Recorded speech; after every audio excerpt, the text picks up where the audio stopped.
Inside the Pylon, a Midwest college football podcast. Joined as always by Clinton Boring. My name is Ryan Satkoviak.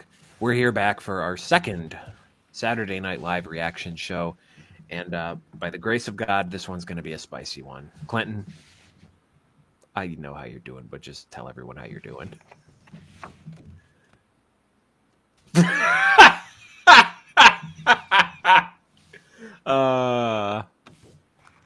For those of you who can't see, yes, I have a sign saying Fire Ryan Day. And I'm still not quite sure where I'm at with that right now. Just in general, good Thanksgiving.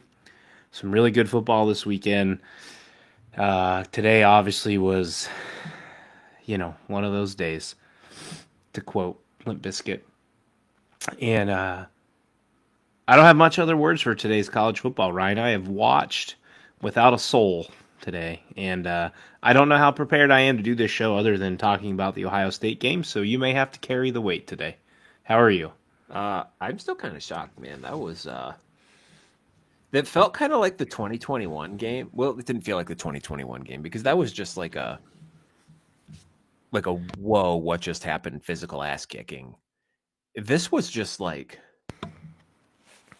it was like watching two toddlers at the park just throwing wood chips at each other. It was not good football. Like, what the fuck was that? Michigan had like 60 passing yards. Well, let's save it. We'll get there in a minute. By the way, something with flags today. Jack Sawyer rips the Michigan flag away. Mike Norvell just ripped the Florida flag away. Ha! Dude, it was all over the place. Spicy people today. NC State, there was one. Arizona State threw a spear down at Arizona's midfield, and someone on Arizona tried to steal it. What is with this? Like, I get it. Like, if you don't want it to happen and it's a rivalry game, but I feel like that's one step maybe a little too far. Like, that makes me think of the time, remember when Devin Bush was out taking his cleats to Michigan State's logo pregame, and then Michigan State, I believe, proceeded to beat their ass. Like, I don't know. That's one step too far, in my opinion. And that's for all teams, not just Ohio State. Like, back to when Baker Mayfield tried to do it at the Horseshoe. First of all, you're planting a flag in turf, which doesn't work anyways and makes you look like a jackass. But, whatever. The original flag planting, Clinton, was 2005 when Michigan State beat Notre Dame in overtime. They planted a flag, and then a year later was the funniest game that I've ever watched. Anyway, I don't know. I think the simple answer is just win the game. Like, you had 60 minutes to fight beforehand. Why are you trying to fight after a game? But this is a rivalry weekend that had everything. We've had upsets. We've had people getting maced. We had Riley Mills punching a USC lineman in the face and not getting called for a penalty for it somehow. Good times all about. You might get all about. I don't know. I mean, they'll review it. That could potentially be a suspension for your playoff game. What conference is going to suspend him, Clinton? The NCAA? I don't know. They don't have the jurisdiction. Playoff committee? They don't have the jurisdiction. You certainly cannot just walk out there and punch people just because you're not a part of a conference. There has to be some type of... Otherwise, why wouldn't you just do it every game? Clinton, it's only a crime if you get caught. Well, I mean, it's on video, so therefore you are technically caught. Anyways. That's true. That's a fair point. I was going to say OJ, but I don't think he did that on camera. Anyways, let's... I promised Clinton that we would start with the MAC, just so he can get into the swing of things and start with some happy news on this podcast. We have a MAC title game. Ohio University took care of business. They beat Ball State, baby, on Friday, 42-41. Big win. 21. What did I say? 41? I meant 21. You said 41. I'm stupid. 42-21. Low key, like, there's been some really good coaching jobs in college football this year, and maybe he doesn't. Not Ryan Day. Okay, well, we'll get to that in a minute, but he probably doesn't get as much credit as he deserves because, I mean, they've been good under him the last couple of years, but the job that Tim Albin has done at Ohio, after Frank Solich just abruptly retired, what was it, late summer a couple of years ago, kept that ship afloat. They got absolutely raided in the transfer portal this offseason. I'm watching I guess it's not on anymore, but I just watched his old quarterback put 66 points up on Purdue. Lost a receiver, lost a bunch of other guys, and all they did is go 9-3, and they're going to the MAC title game. Their opponent, it will be a rematch of the Battle of the Bricks. Miami in Detroit. Miami took it to Bowling Green, a 28-12 win. This is just the Bowling Green football story, Clinton. We can't have nice things. Well, you can. Parker Navarro. I believe he might have more touchdown passes than interceptions now. I believe he was 7-9, so he had 3 TDs, 1 interception, so that would get him 10-10. So he would be 500 at this point. But the dude tears it up on the ground. 11 carries, 110 yards, 2 touchdowns. I don't know what's going to happen in this game. I believe, if my memory serves correctly, Miami whipped our ass earlier this year. Yes. But I would assume OU is better and improved. Coleman Owen showed out, 5 receptions, 142 yards, 2 TDs. The defense made it really hard for Ball State. This game was, I'm looking at the scoring summary here. It was 21-0 before Ball State scored. Mm-hmm. That was the closest it would get. Even the touchdown late for Ball State was 2 minutes left. Yep. So, in theory, a 42-14 game. OU had 475 total yards on the day. They held Ball State to a measly 42 rushing yards. Mm-hmm. Impressive day out of my Bobcats, which is why I'm not sitting with the Ohio State flag behind me tonight. I moved back to where I used to sit, and I got the Bob Kitties behind me because we're taking the MAC this year, baby. It's hard to beat a team twice. Here we come. Clinton, I didn't have to move it all. That over my right shoulder would be the owner of the USC Trojans, Xavier Watts, just chilling up on the wall there. Another interception today. All he does is pick off Trojans. But no, back on October 19th, you are correct. Miami 30, Ohio 20, and the score was not. It was a lot more lopsided of a game than that. It was 30-6 late into the fourth quarter. Ohio got a couple of late touchdowns as window dressing in that one. It's a good Bobcat, or a good it is a good Bobcat defense, but it's a good Miami defense, man. Coming into this game, Bowling Green tight end Harold Fannin needed, I think, 56 yards to break Jace Amaro's FBS single-season receiving yards by a tight end, and they held him in check in this one. He had 46 yards in this one, I believe. So, BG bowl eligible? They are bowl eligible, okay. But, we talked about it last week or 2 weeks ago. Fan is draft eligible. I'm assuming that he is going pro. Mm-hmm. May or may not sit out of the bowl game. I wonder. I don't know if it was an NFL game or if it was a bowl game or a late season game. But somebody did a thing where they put a guy in to get yards for a bonus or set a record, and then just sat him the rest of the game. And I wonder if that's something that. I was Oklahoma State, I believe, a few years ago. I think. I can't remember. Yeah, I don't remember the exact. Kylan Wallace, maybe. I'll take your word for it. I know he sat at halftime. I don't know what the reason was. Maybe it was record, or maybe he just bitched out on his team. I don't know. But I think he needs 11 yards to set the record, so I wonder if Fannin dresses for the bowl game, plays the first series, they get 2 quick passes to him, he sets the record, and then they're all right, buddy, get out, you're done. Absolutely. Thank you for the memories. It's he's a good one, man. He's going to be a good one in the NFL, but it is a bummer because, again, Bowling Green had a chance, and I swear to God, every time I watched them this year, completely inept offensively.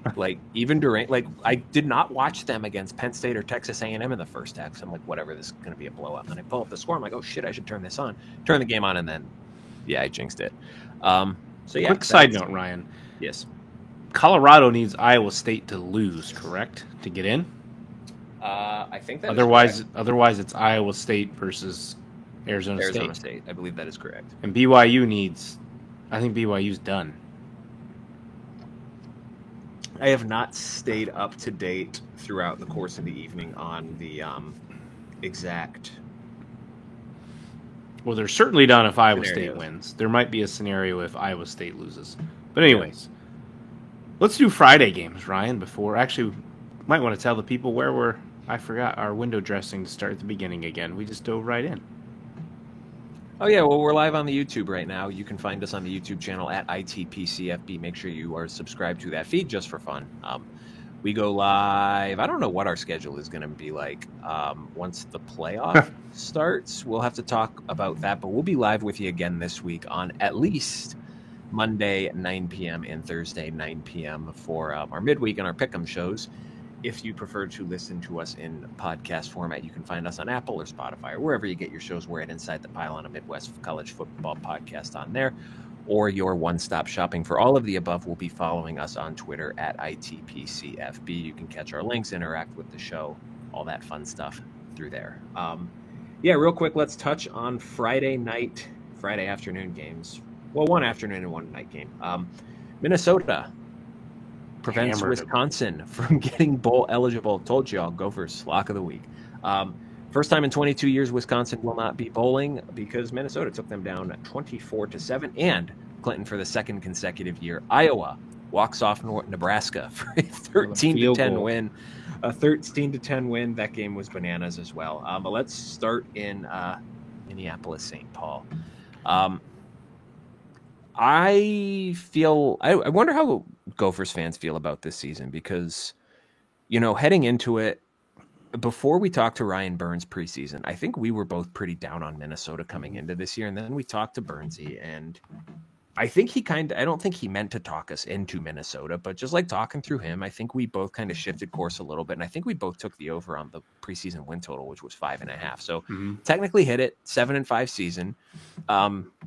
Improvement from last year. It's not the heights that Minnesota's reached, in the first couple of post-COVID years, but I wonder how Gophers fans feel about this season, given that, and given some of the other results they had, because, you have the close loss against Michigan. You have the close loss against Penn State. I mean, you flip those two results, and this is a 9-3 special season. I don't even argue you flip the first one. If you'd had any type of offense against North Carolina, you'd have won.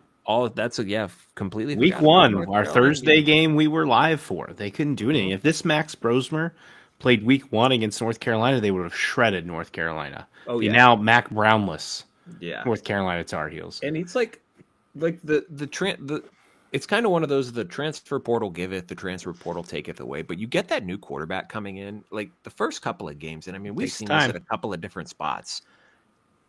It gets better throughout the season. You're not going to always hit the ground running in that first game. And I think, Minnesota's a perfect example of that. But, you look at the losses they've had this year. They got handled pretty well by Iowa, but we're looking at 2-point loss to North Carolina, a 3-point loss to Michigan. They, a 7-point loss to Rutgers, and then the 1-point loss to Penn State. 4 of their 5 losses by 1 score, man. That's, I tell you what, though, they looked impressive in this one. Darius Taylor bounced back. This was the one. My key point was who wins the rushing game given to how cold it is. Brosmer only threw for 191, Locke for 130. What was not a lock this week was Braden Locke throwing an interception. He did not throw a pick. What a way to go out swinging. Good thing I didn't bet it. Darius Taylor, 32 carries, 143 yards. No touchdowns, but his long was only 16, so he did nice work there. 4.5-yard carry. Marcus Major did get 2 carries and 43 yards, but he averaged 21.5, so nice little piece for him. But the steal of the show, man, is Coy Parrish. This kid's a monster. 8 tackles, 7 solo, pass deflection. He's on punt return. He's on kick return. He does everything. At some point, you might just want to have him kick and punt for you, too. He averages 25-yard return on his kick returns, and his punt return wasn't very anything to write home about, but I tweeted it out yesterday. This kid is already a stud. He is a future star in the making. I think the biggest piece is, can Minnesota keep him? And I wonder, I think you might be able to swing one more year, but for like a year for him as a junior, does he go somewhere else after another prolific year? It's just going to be hard because of NIL, right? If Georgia calls him and says, we've got this much for you, or Ohio State calls you after this year with Lathan Ransom gone to pair him with Caleb Downs, it's going to be hard. A lot of teams got onto Parrish late, which is, I believe, partially why he stayed committed to Minnesota. They were on him late.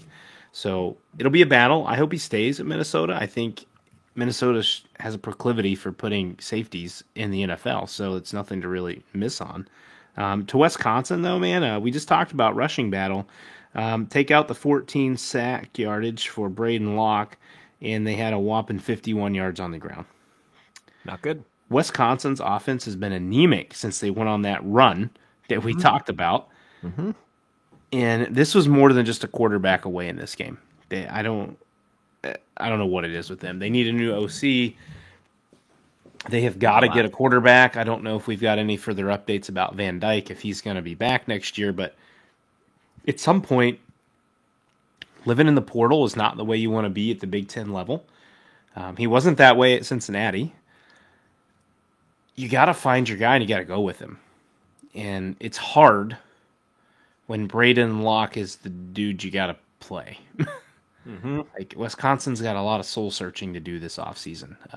You mentioned it with Nebraska, how important it was for them to gain all these off-season or bull season reps. Wisconsin's getting none of that. And they're a team that needs to get better in a hurry. And Luke Fickell's likely coaching for his job next year. Wisconsin is a proud program. They're 9 wins every year at least. They're not going to settle for 5. They're going to settle for missing bowl games. So Wisconsin's got to figure something out.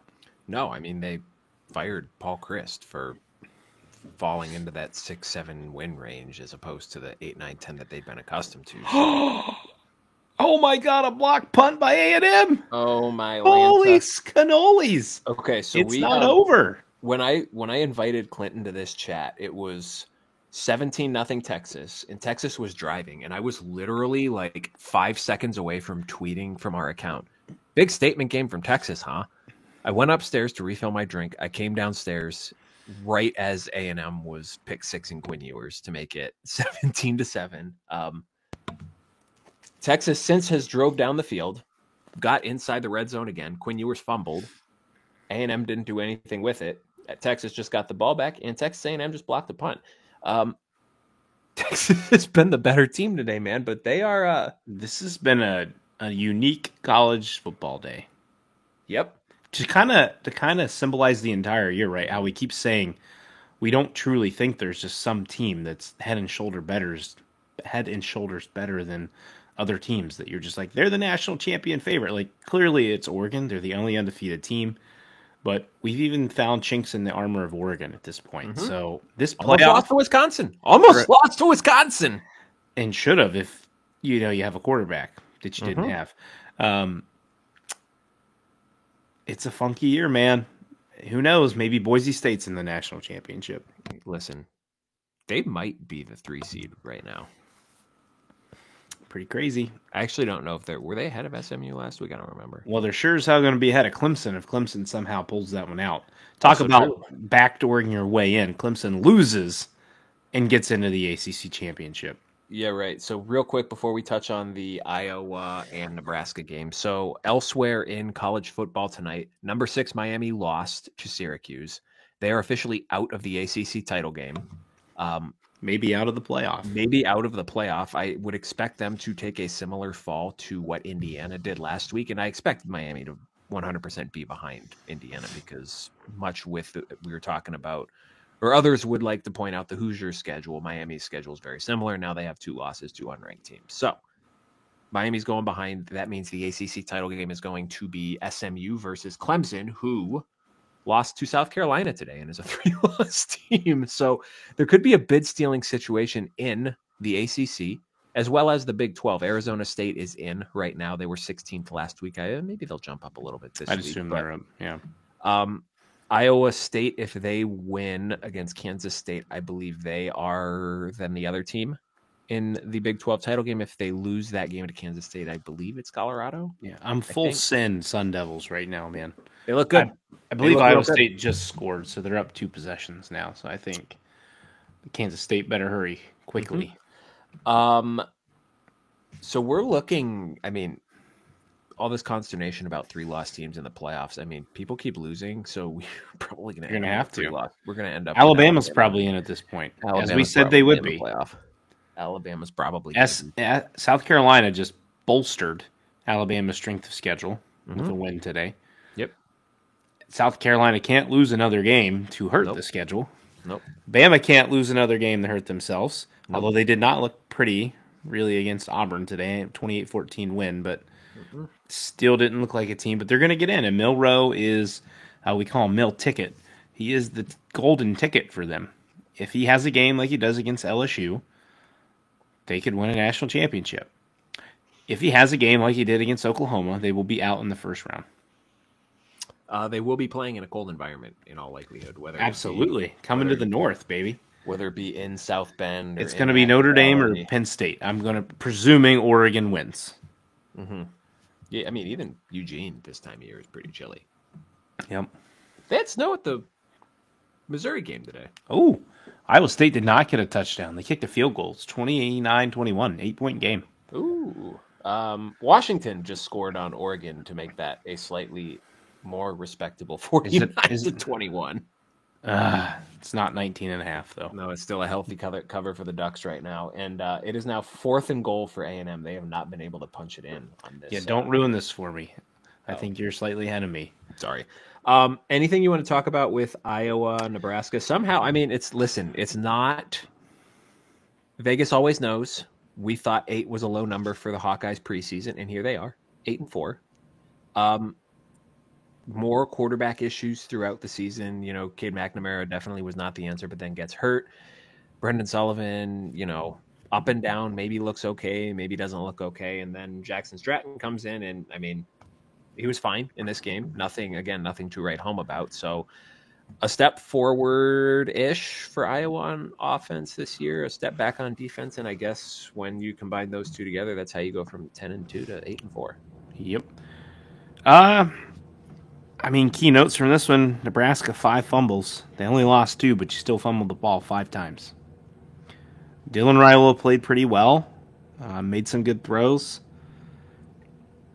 Our boy, Caleb Johnson, was not particularly rolling on the ground. 17 carries, 45 yards, 2.6. No touchdowns, but he was rolling in the pass game with 2 receptions, 73 yards, 1 touchdown. Way to go, Caleb Johnson. You will be missed on this show, my friend.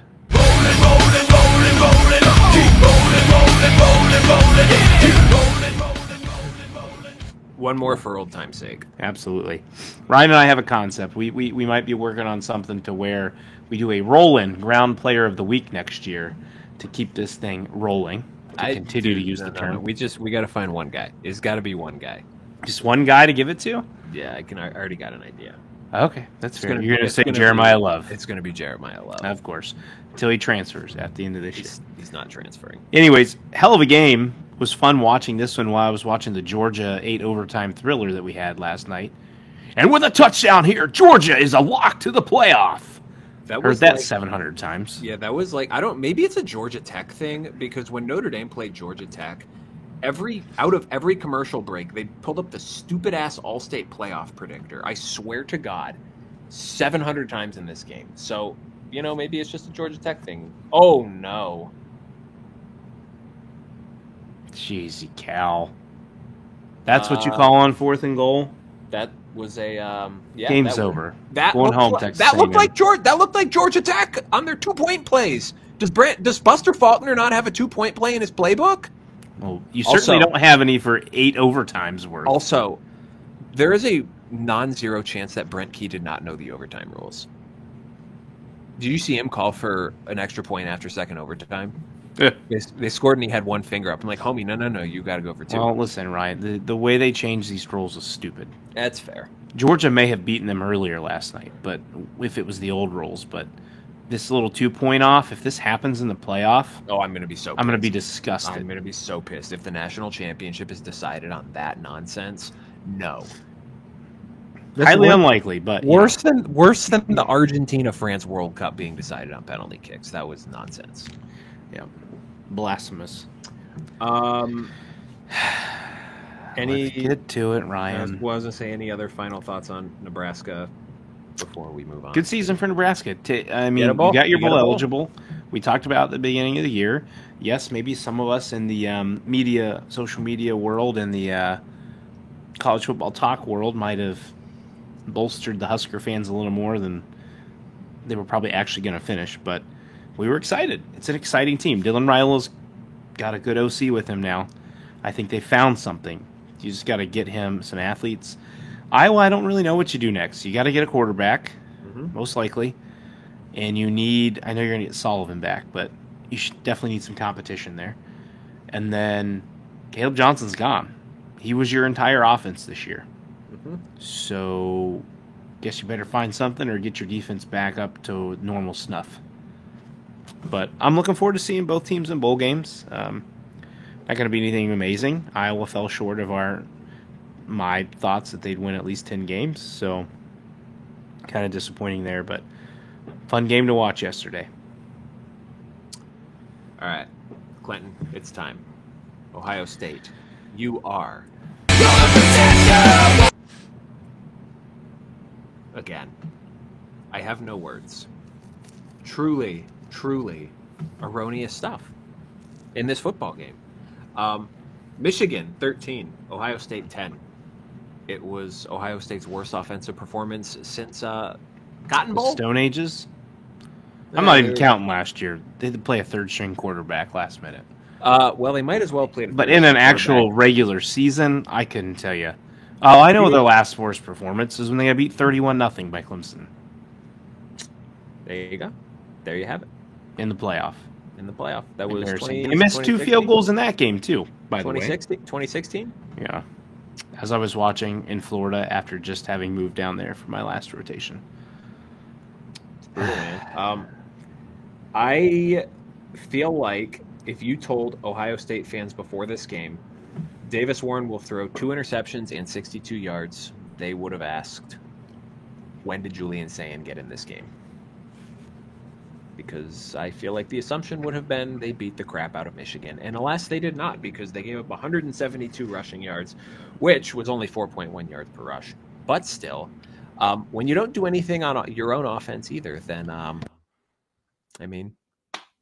kind of compounds the problem here. Will Howard threw 2 interceptions of his own, 175 yards through the air. Ohio State only ran for 77 yards in this game, 3 flat yards per carry.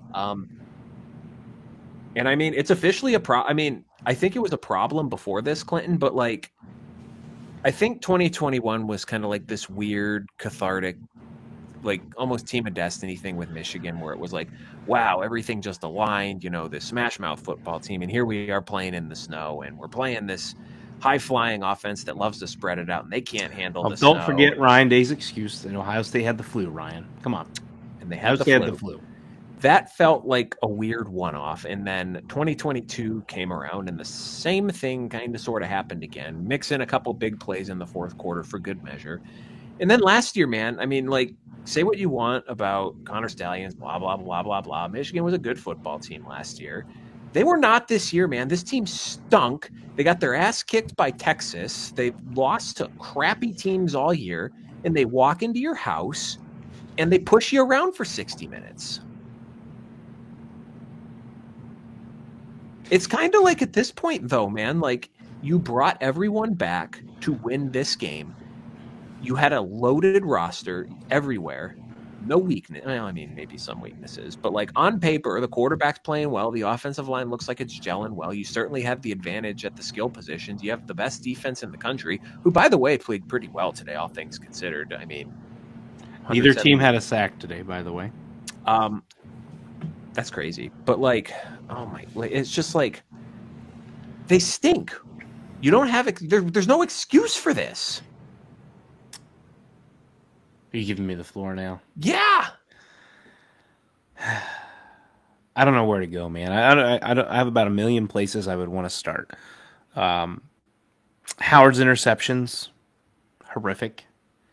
The one I believe was to Igbuka was 5 yards behind him, right to Makari Page. Ohio State, Caleb Downs makes an amazing interception. You get the ball inside the 15 and you didn't score. Mm-hmm. Jaden Fielding. I don't want to hear excuses that it was windy. Michigan's kicker made a 54-yarder. Oh, he fucking nailed that one. He barely got it, apparently, but he made it. Mm-hmm. And you shanked 2 kicks. Guess what, buddy? Inside 40. If you make just one of those, the momentum in the game changes and you probably win. Jack Sawyer makes an incredible play to recognize what Michigan's going to do, aided by the fact that Davis Warren threw it directly to him. But that's also because Davis Warren couldn't believe that Jack Sawyer figured out what they were doing, and he snags it. And again, at that point, I'm like, this game's over. Ohio State's going to go down and end it. It was the same thing when Downs got the interception. Like, this game's over. You're 15 yards away. No way you're holding them down. Michigan had an interesting but successful strategy. Ohio State throws up. They should have had 2 touchdowns to Jeremiah Smith. Just grab Get them. pass interference. Mm-hmm. Make them earn it. It's not a big penalty. It's only going to be half the distance to the goal from where they are. It's not the NFL. You don't get the ball at the 2-yard line. So that's something in college football. I don't know, that maybe we should, if teams start to abuse, we need to take a look at. Because Michigan knew they couldn't stop Jeremiah Smith. Wink Martindale hardly blitzed today. He sat in zone all day long. And he relied on the 4 of Michigan's D-line to generate pressure, which, for the most part, until that last drive when Michigan knew what Ohio State had to do, Ohio State's O-line did okay in the pass game. Will Howard missed some passes. Carnell Tate had a bad drop at a crucial time. It was one thing after another. And it honestly, Ryan, it looked the exact same as the past 3 years have been. Michigan looked like the tougher team. I won't say on the line of scrimmage per se from a defensive perspective, because Ohio State's defense did everything they could. Mm-hmm. I mean, yeah, Khalil Maulings got you for the 20, 30-yard run at the end there when you had him tackle for a loss. That shouldn't have happened. I'm going to tell you right now, Michigan's kicker wasn't going to miss that field goal, though. Yep. He was going to make it. It wasn't going to matter. It would have been harder, but he had the wind at his back again. He wasn't missing it. So you were going to have to come back anyways. They might have just went for it, too. You never know. I don't know. But in the manner in which Michigan just controlled the clock, long drives, especially third into the fourth quarter, that was like a 9-10 minute drive. And you couldn't get off the field again.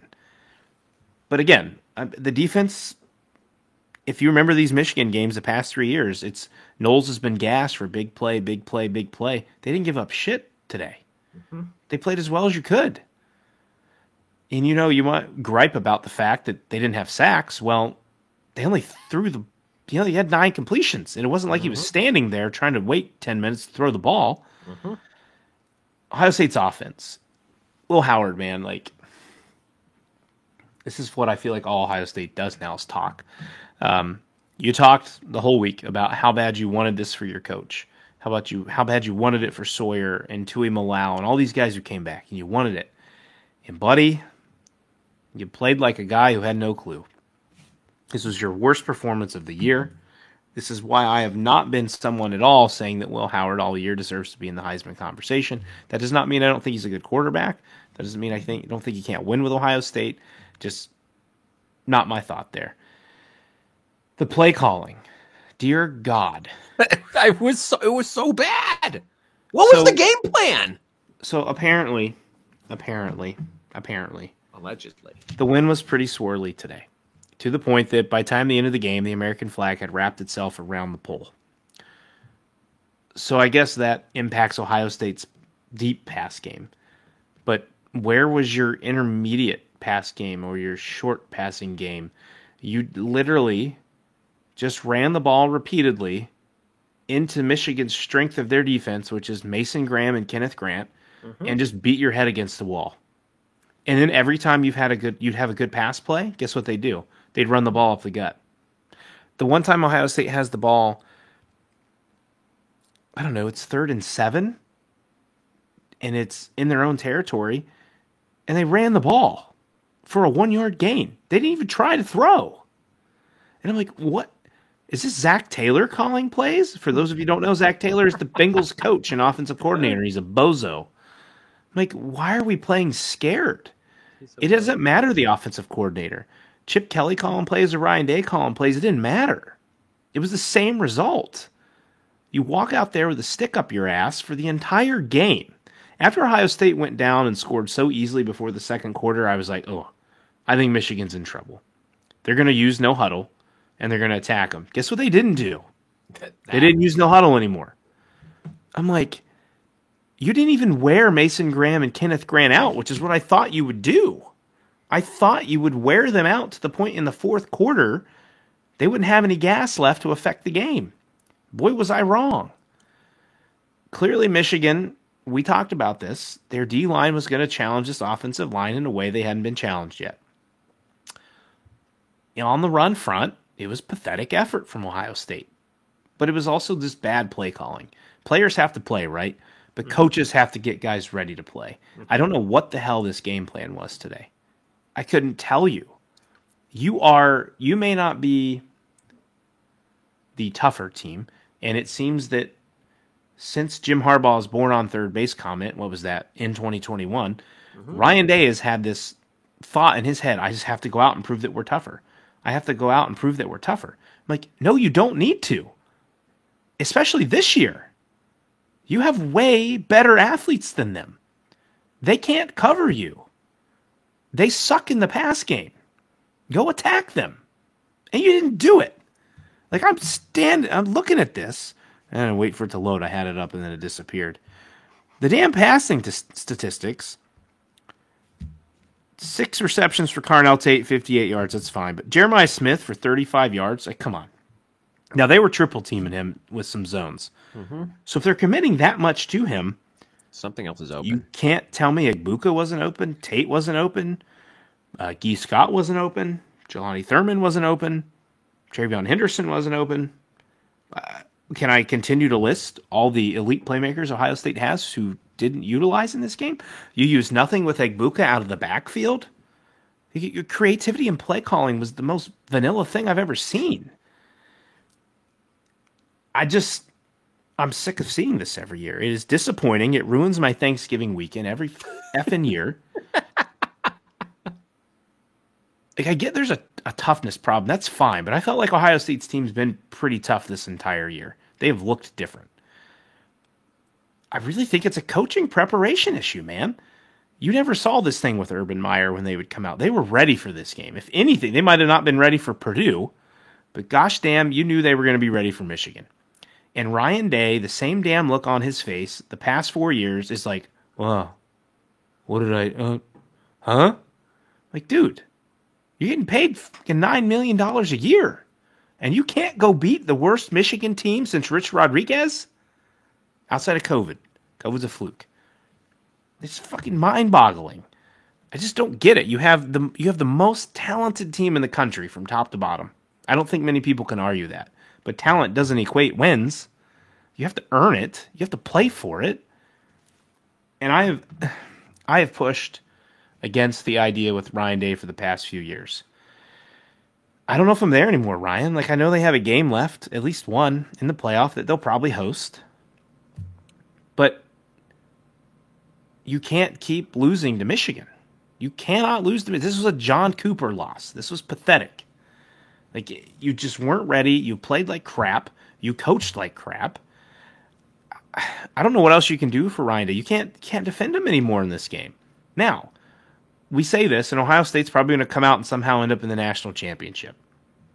And then all's going to be forgiven, right? Well, the good news for him is he doesn't have to face Michigan in the playoff because they stink and they're not. He doesn't, because as we talked about pre-show, if they somehow, I don't know, draw Indiana for a rematch, Ohio State's likely going to win that. Mm-hmm.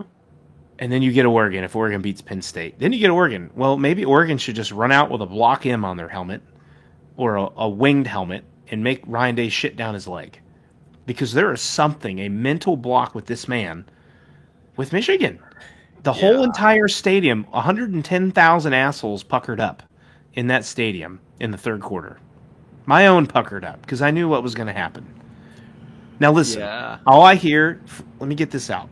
On the fire Ryan Day, like, I don't know, you might have to make a change, right? Like, you're not going to do it now. Like, let's be realistic, people. You're in the midst of a 12-team playoff. You're about to host the playoff game. Get your head out of your ass. If he loses the playoff game, I think he's in trouble.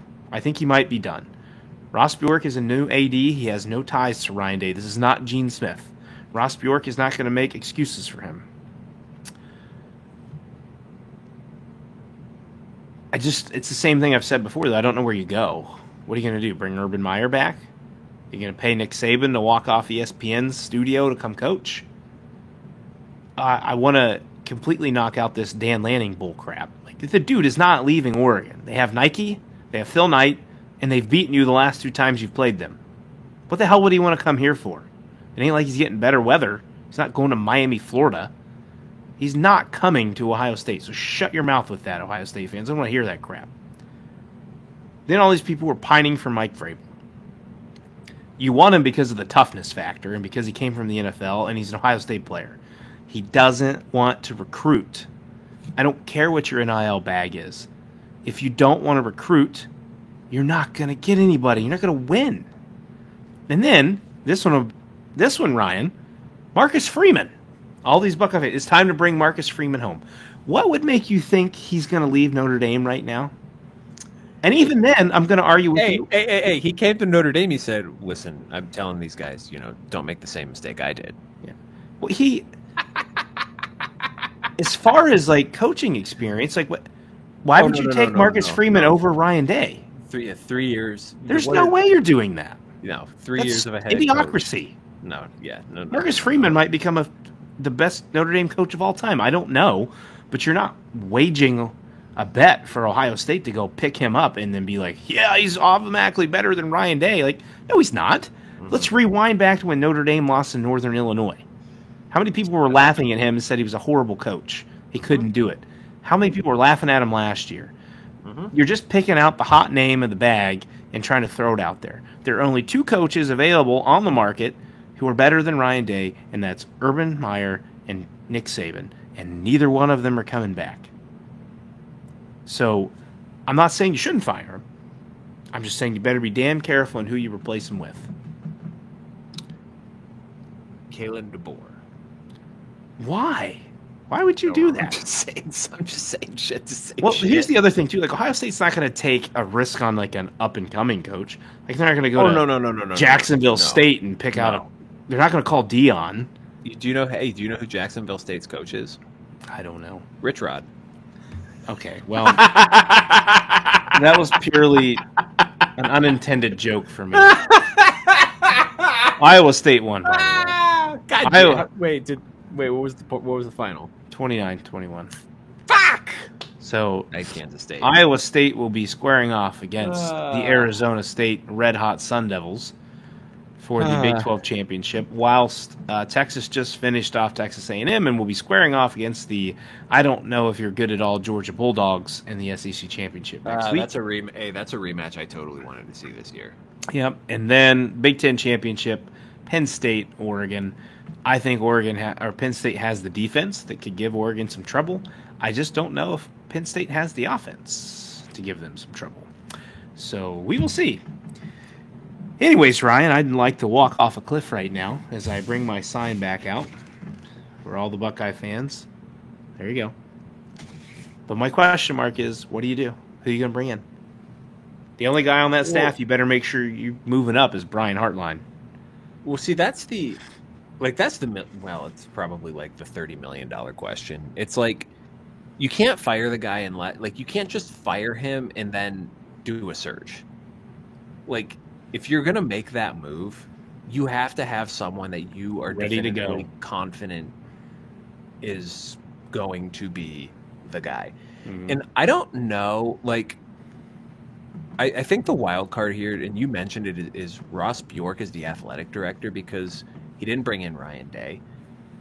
He also bought out Jimbo Fisher at Texas A&M and I get Texas A&M's maybe a little different than Ohio State because those people have more money than Jesus Christ himself, and they don't care about anything other than football. But, like, also, he wanted to hire Mark Stoops, dude. Like, he got overridden he was 100% going to hire Mark Stoops, and the boosters were like, absolutely not, this is not happening. And that only then did they settle on Elko. So, like, he's shown that he's willing to do something stupid and not necessarily have a good plan backing it up. So, like, I don't know what is going to happen, but, like, what's the common denominator here? Like, the players are different. You changed the quarterback. You changed the offensive coordinator. You gave someone else play calling duty. Like, what's the common denominator the last 4 games? It's the head coach. Mm-hmm. They're not ready. They're not prepared for the game. It's as evident as ever. I used to bitch about Urban Meyer, like, not getting people ready to when you didn't beat Purdue or when you lost to a 5-loss Iowa team. But I can tell you one thing that we're always ready to do, and that was play big games, especially Michigan. I'm not saying Ryan Day's not competitive. I'm not saying that it doesn't mean a lot to him, because I really think it does. I watched the interview with him earlier this week, and I see his reaction at the end of the game. The guy knows everyone in Columbus hates him right now. So Ryan Day, speaking to Ryan Day here, not Ryan Setkoviak. It's a lose-lose for you, buddy. Like, you're going to have to go out. First of all, you got to find a way. Let this team have a day to get over this. And you got to flip the script. It's go time. Put your ass back on the practice field. We sucked. We're going to fix this. And whoever has to come to Columbus on December 20th or 21st, we're going to beat their ass. That has to be your mentality. You have to pull your Georgia mentality from 2022 and go out and handle these people because you're good enough to do it. And you're a good enough coach to do it. But that's the only way you're saving your job. Otherwise, if they lose the first game, I think he's fired. I think he's done. See that. I think the most emblematic thing about him in these games was after the game when the melee was going on the field and the camera panned to him and his eyes were glazed over and he looked at his staffer and said, "What happened? Motherfucker, go over there and get your team off the damn field." That's what are you standing there with your head 6 feet up your ass for? Like, God damn. Just like, lights on, nobody's home. Your kids are out there getting pepper sprayed, and you're standing there with your thumb up your ass. Just literally standing there. I don't need you to go over and punch a Michigan player or punch Sharon Moore, but I guess probably no suspensions will come out of this because apparently it wasn't as bad as a scuffle as Fox was making it be after listening to the Ohio State postgame reports. The players were sprayed with mace pretty early before it got too ugly, but I wondered the same thing. I watched him standing there. I'm like, what the f are you doing? Go get your team out. If, let's say, for instance, Mike Vrabel was the coach of this team. He probably would have been in there cracking people's skulls. Yeah, like, you don't need to go out and, like, drop kick a guy, but, like, get in there and start yelling at people. Be like, get off our field. Get off of go to the locker room. Yes, like, I don't know, man. That's the thing. Like, is that switch in there? And it's not against Michigan. It is against other people. But it's not against Michigan. It just isn't. But you're right. They don't have to play Michigan in the playoff. You don't have to play them. So there's every bit of me that believes this team can still win a national championship. Jesus Christ, Will Howard, can you play better? But you get another 3 weeks to develop this offensive line, who, again, didn't play horrific today against the best D-line they'll probably see all year. And there's no winged helmet coming out on the field to go against you. So, figure it out. You get paid $9 million a year. Chip Kelly's getting what? $3 million a year as an OC? Knowles is like $3 million as a DC? Figure the shit out. Figure your special teams out, too, because that just killed you again today. Travion Henderson's opening second half kickoff return. What were you doing? Yeah, that was unreal. You let the ball bounce and you picked it up at the 9. Just fucking wave your hand for a fair catch. Buddy, I knew I was cooked then. I am not like, I don't know if I've discussed my betting strategy on this podcast before, but I'm not like a high dollar better. Like $25 is the most I'll ever go if I'm like really confident on a game. I had like between bonus bets and just like other shit that I put down, I was heavily invested in Ohio State on this game, and I put like $50 on them at -9.5 at halftime. I'm like, there's no way that they are not pulling away in the second half, and then they proceeded to score exactly 0 second half points. So if anyone wants to be mad at someone, be mad at me, because apparently I jinxed it. But two things for me to finish up this discussion is, you talk about the switch, like it keeps happening. It's not there. Like Ryan Day does not have it in him to have a motivate this team to beat Michigan switch, because if he did, it would have come out and at any point in the last 3 years. Like the fact that you could not get this team up for this game when the entire defensive roster came back to win this game. They played great. Offense, not so much. They all came back to win this game, and you could not get them up to win that game. You are never going to be able to get this team up to beat Michigan. It's not going to happen. Secondly, Ohio State fans, you can argue whether or not he would have made a difference on this team this year, but y'all owe Kyle McCord an apology, because he was not the problem. That's fair. I mean, 380 yards today in an upset against Miami. He's thrown for 4,200 yards and 29 touchdowns throws this 50 year. Times a game. That's true. But Kyle McCord's on that field today, Clinton. Ohio State probably wins because Will Howard was booty cheeks. See, I don't think so, because he would have done the same thing in Pucker that the rest of the roster did, because it's a preparation thing, not a player thing. It's a preparation thing. If your head coach is going to get tight, your rest of the team is going to be the same way. Still, if that's the case, he wasn't the problem. No, but he wasn't the answer either. You know what the difference is from the last time Ohio State beat Michigan? And I love C.J. Stroud.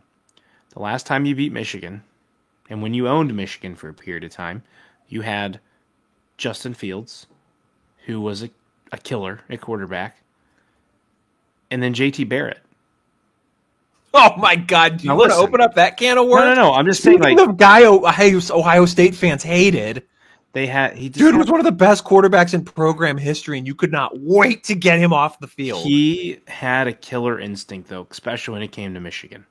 Ohio State doesn't have that right now. I love Stroud. Stroud is probably the most prolific passer they've ever had, but he didn't have a killer instinct. Will Howard doesn't, and if he does, he doesn't have the skill set to access it and use it. Kyle McCord does not have a killer instinct at all. But it was Justin Fields. That's the last time they've had it. I don't know if Julian Sayin has it. I don't know if Aaron Nolan has it. You're never going to see Devin Brown use it because he's going to transfer. Lincoln Keenholz is going to transfer. If you fire Ryan Day, then Julian Sayin's gone. Aaron Nolan's already going to get ready to get in the portal because he's homesick. What quarterback you got left? None. Tavian St. Clair, freshman? You going to start one, throw one out there, just like Michigan? Michigan's going to do it next year. You might as well just try to one-up them. It's very interesting, right? So we'll see what happens. In 3 weeks, this team might come out and just flatline somebody in the playoffs, and I'm singing a different tune, but we'll see. I'll believe it when I see it. So if you end up winning a national championship but lost to the worst Michigan team in a decade, does that take any of the shine off? There will still be Ohio State fans that say Ryan Day should be fired for losing that game, even if he won the Natty. I would not be one of them. I think winning the Natty completely erases that. I think even if you get to the Natty and you have another game like you did with Georgia where it just comes down to the wire, it's a 3-point loss or something, then I think you survive that. Anything short of getting to the national championship, I think he might be fired. I could see that.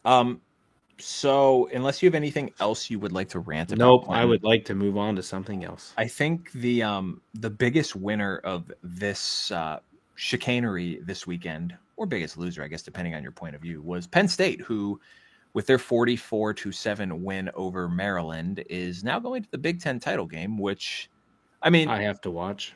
It's you remember last on Wednesday when I asked you, what are you going to do if Ohio State shits its pants and loses this game and you have to go watch the Big Ten title game without them? It's going to be a good game. I totally asked that ironically, and look at us. Who would have thought? It's going to be a good game. I will say that. It'll be interesting to watch. I've never been around Penn State or Oregon fans, so they can't be worse than Michigan fans when they were there. The fascinating thing now about this matchup is it looked like Penn State was very much going to cruise probably into the 6th seed and have a very favorable path to the playoff. Now you're in a position where you could potentially have the number 1 seed. Mm-hmm. Very exciting. But what's the saying? Sometimes it's better to keep your mouth shut and people think you're an idiot as opposed to open your mouth and remove all doubt. Now Penn State has to play Oregon, and the big game James Franklin narrative could pop up one more time before the playoff starts. So you go from, winning all your games since Ohio State, and, some of them up, some of them down, but ending with a pretty convincing win against, albeit a bad Maryland team, having a 6th seed, hosting a playoff game. Vibes are good to potentially, I don't know, maybe Penn State wins this game, and we'll talk about this probably a little bit more Monday, if not Thursday for sure. But if Penn State comes out and lays an egg against Oregon, all of a sudden the vibes are bad, and you're still probably hosting a first-round playoff game, but then you're going into said first-round playoff game at 11-2, having lost to the only 2 teams on your schedule worth a shit this year. And that probably would be a pretty precarious place for Penn State fans to be, not to poop on your exciting Saturday or anything, Penn State fans. Sorry, but it's the theory we talked about. If Penn State loses, if they were somehow to make a natty, they got to play 17 games. Mm-hmm. Yeah, you got that extra game you want to be in. You got it. You can argue that Ohio State just lost to Michigan, but guess what they're getting the next 3 weeks? You get a bye week. They get practice 3 weeks of rest. Yep. They're going to be healthy. The same thing with Bama or whoever else gets in there. Mm-hmm. You're not taking the blunt force that's about to happen. Yep. Now, I will say for Oregon, you've not won against anyone like Abdul Carter this year. Yep. He's good. He is a game wrecker. They had 6 sacks today. You can also flip the script and say Penn State, outside of Ohio State, they've not played anyone like an Oregon yet this year. They've not faced a quarterback like a Dylan Gabriel, who is very intuitive. He's a midget, but he's very intuitive. The question is, does Oregon's defense have the piece to shut down Tyler Warren? Do they have a safety Good question. who can replicate what Caleb Downs did? Because if they do, I don't think Dylan Gabriel is going to give Penn State a start to the game of a pick six and a 10-0 lead. Oregon will walk you off that field in Indy if they shut Tyler Warren down and you can't figure something out. This doesn't need to be I'm a super cute game with Kodal Nicky doing all this flippy floppy shit. Just come play the game. Win it with your defense, and Drew Aller take care of the ball, which he usually does pretty good with. But we don't need 17 different Prabula packages coming up. I don't think they really had to do that much today at all. I mean, the Maryland game's really not even worth talking about other than at the end. Loxley had some choice, long, drawn-out words with James Franklin at the end, and James Franklin, I could hear him saying, well, if that's the way you want to be, that's the way you want to be. I'm like, okay, well, it was an ass beating, so whatever. Moving on to the next week, because that's all that matters to Penn State. We knew Maryland had no chance in this game. Yep.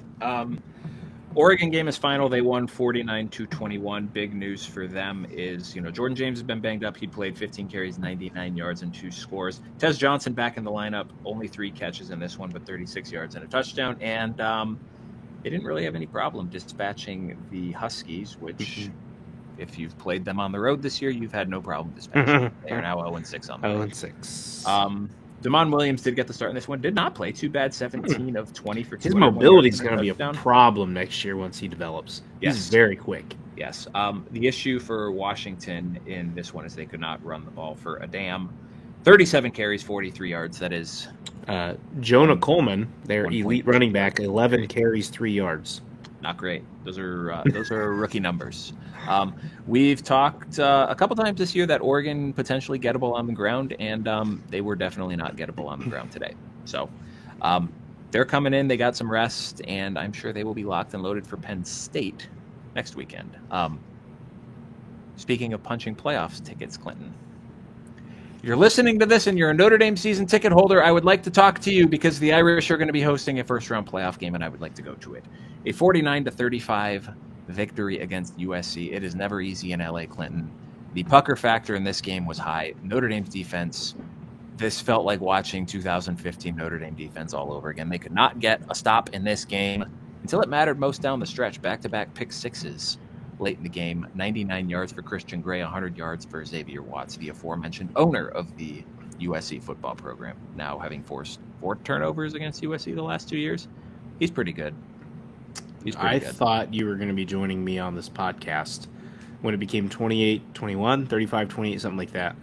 I'm like, they're going to lose this game, and Ryan's going to come in here with me. And so, Notre Dame's been very good in the middle 8 this year. So that's last 4 minutes of the second quarter, first 4 minutes of the third quarter. I don't think they'd allowed a middle 8 touchdown this year or a middle 8 score at all this year. So Notre Dame scores with a minute left in the first half after a slog of a first half. Like, it went by quick. I think it was only Notre Dame had 1 full possession in the first quarter. I think they got like 2 or 3 plays at the end, and they had a fumble, which led to USC's first touchdown. And then in 30 seconds, USC went the length of the field to tie the game right before halftime. And that's when I'm sitting there thinking, like, oh boy, this is going to be one of those games. Is Love okay, by the way? I did not hear anything. So Jeremiah Love for Notre Dame, he was a monster in this game. 13 carries, 99 yards, and he left the game halfway through the third quarter. He kind of got rolled up on a little bit. He had his knee upper shin taped. I don't really know. He seemed to be walking around fine after the game, so I don't know if he just couldn't. I don't know. Good news is he's got 3 weeks to heal up because they are fundamentally a different team without him.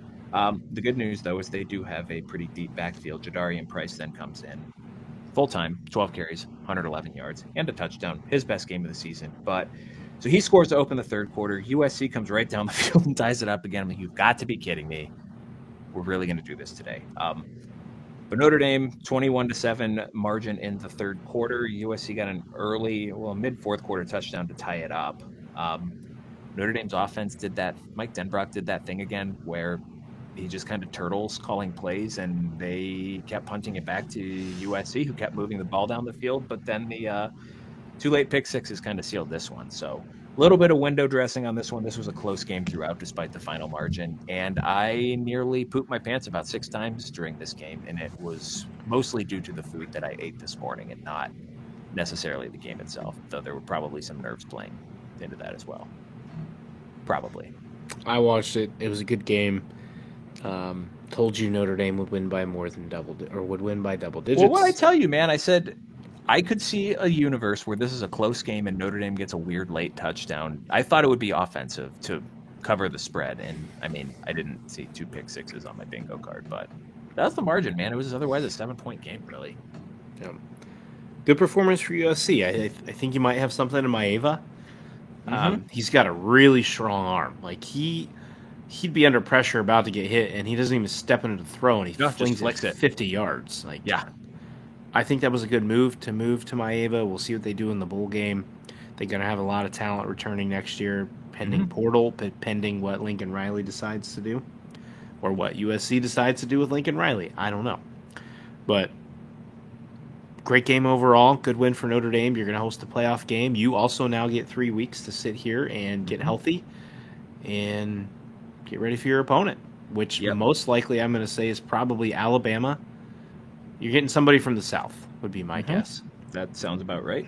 3 weeks to get healthy and 3 weeks to self-scout that defense, because this is the first time they played someone since Louisville that could push them around with the pass game. And it was not pretty in this one, Clinton. They threw it 49 times, 27 completions for 360 yards. As a team, they had 557 yards of total offense, 29 first downs in this game. They ran the ball pretty well in this one, and that was without Woody Marks, who went down early with it looked like a concussion in this game. So he only had 6 carries, but he had 33 yards on them. Quentin Joyner stepped up. He had 10 carries, 83 yards in this one, and then Brian Jackson had 6 for 71, though I think about 2/3 of that came on the very last drive of the game when Notre Dame was basically like, I don't know why they had the starters out there at that point, but it was after the 2 pick sixes and USC went down and got a garbage time touchdown after all of that when he got most of his yards. So a little bit of concern about the defense, which is kind of something I didn't have on my bingo card. Because playing someone like a Jalen Milroe is going to give you a dynamic challenge you have not played all year. For sure. And a Ryan Williams. That is a concern because you don't have Ben Morrison to go against him. But the good news is it's going to be a home game, and you don't have to worry about traveling to LA. It's going to be cold, hopefully. It's going to be cold. Oh, Clinton, it's been cold up here, buddy. We did not take Lucy on a walk today because it was like 10 degrees all day. It is going to be cold. Awesome. But yeah, man, you got 3 weeks to rest. You're not doing this New York to LA on back-to-back weeks. So good for the Irish, man. Good for me. Let's do a quick knockout of Indiana-Purdue as Indiana knocked out Purdue 66-0. As we said, Indiana was going to lay it on them. They're in the playoff. Whether you hate on the Hoosiers, Hoosier haters, you can be sad because they're in the playoff, and they deserve to be there. They do. At one point in this game, it was Indiana points 59, Purdue total yards 60. Curtis Rourke, had I been in the championship game today in fantasy, 349 for 6 TDs. I probably would have been walking to a championship. Their ground game continues to be really well. They mix it up. A lot of times it's Ellison and Lawton. They both combined for about 110 yards today. They're 233 on the ground. The field looked great the whole time, man. It had a dusting of snow across it for the entire game. It was beautiful. Very pretty. Very beautiful. Sarah, as we say, is Waffle House, always open, 8 for 165 and 2 TDs, man. Like, when he catches the ball and isn't dropping it in key situations, and when Indiana has time to throw, they're pretty much unbeatable. The question is now, sorry, Purdue, I'm not giving you much love. Your season's over. You guys stink. You're 1-11. Congratulations on your 1 win to Indiana State. I hope you get better next year. Sounds like you're keeping Ryan Walters most likely for another year, so enjoy that ride. We will not be coming to you for a game this year on a Friday night. We're going to hard pass on that. But Indiana, I mean, you're another scenario. 3 weeks, get healthy. get you guys rested. But the one key thing you need to do, because there is a potential rematch sitting there with Ohio State that likely may happen, or you may get Tennessee. But you've got to go back and you got to hit the film hard, and you got to figure out what the hell went wrong with Ohio State eating you alive. Yep. Because if you face Tennessee's defensive line, they're going to do the same thing. You face Ohio State again, why the hell wouldn't they do the same thing? Yep. And you're also going to get an Ohio State team that is potentially pissed off and ready to kill someone. Or maybe they play like they did against Michigan today. Well, I don't know. Are you sure? I thought they were going to be pissed off and ready to kill someone. They might be depressed. They did not. They might need some counseling after this game. Anyways, Indiana just needs to work on figuring out a way to handle the pass rush, because teams that they're now going to step into playing in the playoff, every single team can do it. So you have to be ready. You have to be ready for that. That's all my tidbit for this game is. Congratulations, Curtis Rourke. You're in the playoff, and the Bobcats are in the MAC championship. Ties are strong, baby. Oh, Canada. The Rourke family quarterback dynasty. Elsewhere in the Big Ten, just to wrap us up, Illinois, a 9-win season, 38-28 Impressive. over Good bowl game. Northwestern. They finally ran the ball well in this one. Aiden Laffery, Lowery, I don't fucking know. 12 carries, 172 yards, 3 touchdowns. Unbelievable game from him. Josh McCray, 46 yards on the ground. They ran for 212 and 4 scores as a team. Luke Altmaier was okay in this one, but Pat Bryant, another 4 catches and 70 yards in this one. Just short now of 1,000 yards for the season for Mr. Bryant. Hey, Ryan, you want to know something interesting? Always. Luke Altmaier has 20 touchdown passes and 3 interceptions on the season. 2 of those interceptions came in this game. I think it's 5 now, buddy. I don't know that those 5. Did they not update them? Regardless, the top one yet. Yeah, 2 of 5. Yeah, 2 of 5 just today. Came in this season or in this game. He's been great. He's a junior. He's going to be back next year for them, unless he transfers, which I'm not seeing a hot market for Luke Altmaier. But I don't know why he's good. Are Pat Bryant and Zachary Franklin done? Pat Bryant's done.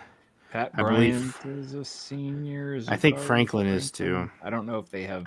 They're both seniors. I don't know if we're still in the weird COVID thing with them yet. I think Franklin is for sure done because he's been the one that's bounced around in the portal before. But anyways, you said it, man. Hell of a season. Hell of a season. Maybe Ohio State can go hit up. Where is he? David Alano from Illinois. See if you get him in the portal. Might be able to make a field goal kick for you. Just saying. Kickers, man. Never rely on kickers, and you shall not lose a game. Well, yeah, that's Mitch Jeter biffing a 27-yard field goal today. Anyway, 5.5 was the over-under for Illinois this year, Clinton, and we both went under. So go for us. We're stupid. Listen, our guy that came on did not sell us very well on kicking in Illinois. Ritchie, my dude, he was over the top. They got some good guys out wide, but we'll see what happens. Sold us on the under. Understatement of the century there, man. Northwestern finishes 4-8. Their over under was 4.5, and we both took the over, so we really nailed that one. Man, good for us. We're gonna do guys. We'll do probably, I would say, fully end of season. We'll do a little recap on how booty hole we were. Yeah, we got to talk about after championship weekend. We got to talk about how we're going to fill the 2.5 weeks. We may try. This is something we talked about. If we can do it, it's going to be short and quick notice to try to do it. But let's say Indiana plays Tennessee, then we'll try to get you guys who follow us, maybe a Tennessee beat writer, to come on. They'll know their team way better than us. Fill us in on what Indiana's going to face, something like that. If we can do that. If not, Ryan and I will study our butts off to learn as much as we can about these other teams and give you the best product we can do.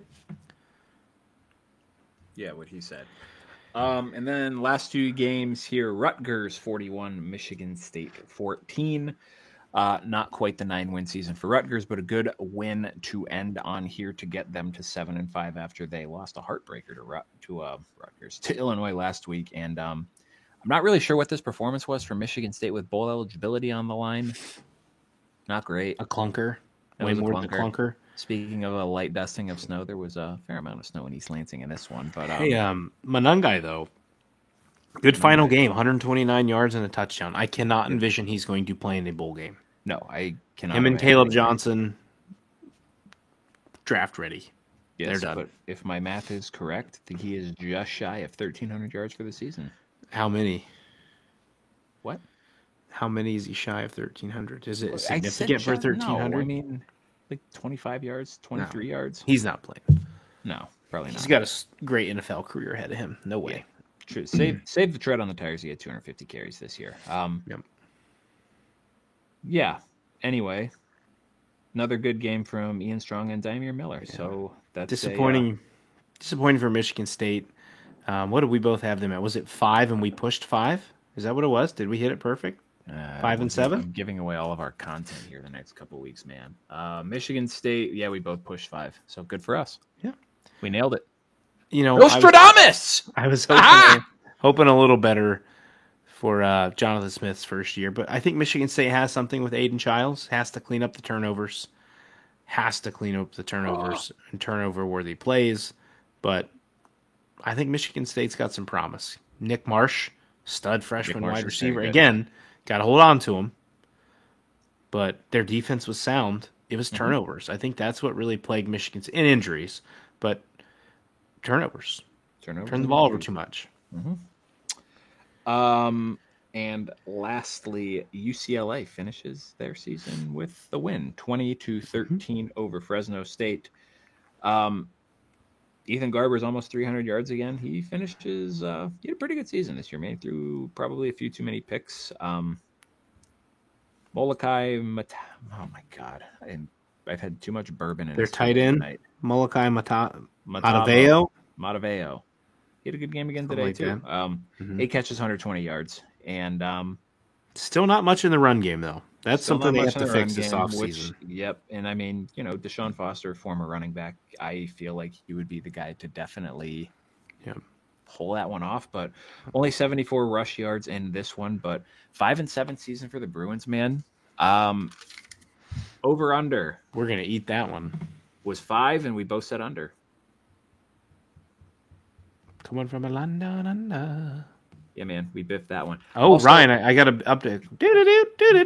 If BYU wins, Iowa State will face Arizona State. If Houston wins, Colorado faces Arizona State. Oh, so everything rides on this game. Everything is on the line. It all matters. Am I gonna have to stay up for? Am I gonna be betting Big 12? Ain't no way in hell I'm staying up for this. No, I'm kind of tired.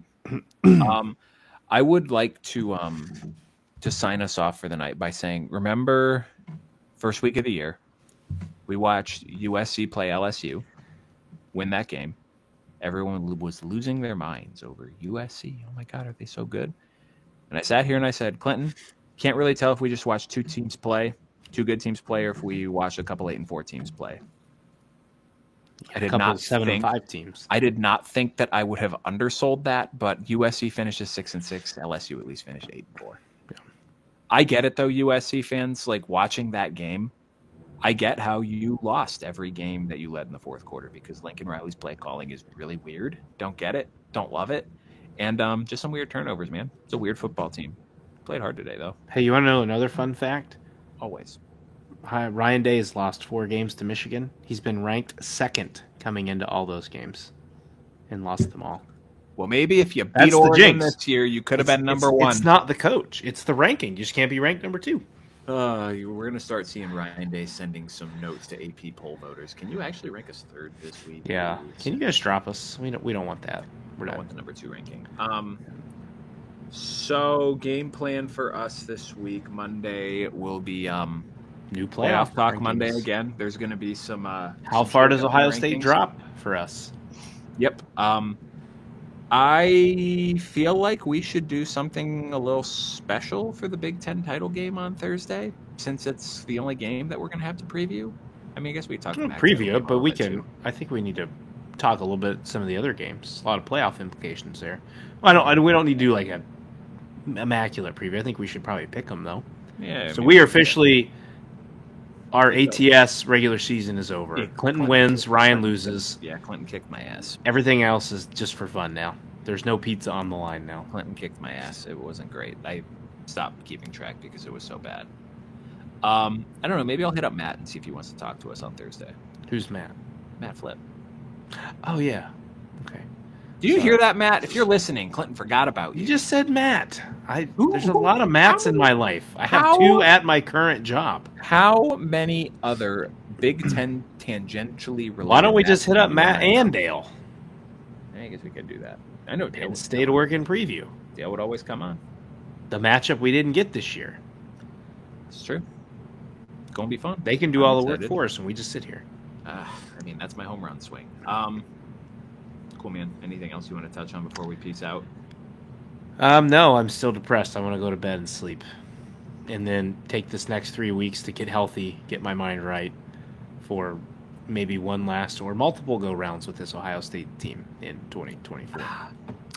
So Yeah, I'm gonna have to go figure out- Bobcats. I'm gonna have to figure out where I'm now spending like half of my life savings to get playoff tickets because it's gonna be good. Going to be exciting. Listen, my parents were already coming out that weekend before for our like split Thanksgiving Christmas celebration, and I already talked my dad into just staying the extra week with us and going to the game that Friday or Saturday, whenever it happens. Nice. I just need tickets. Tickets! If you know where I can get tickets, let me know. All right. We'll see you on Monday. Thanks for joining us again on this, what is it, Saturday night? Saturday night into Sunday morning. Bye, everyone. We'll see you Deuces. Monday.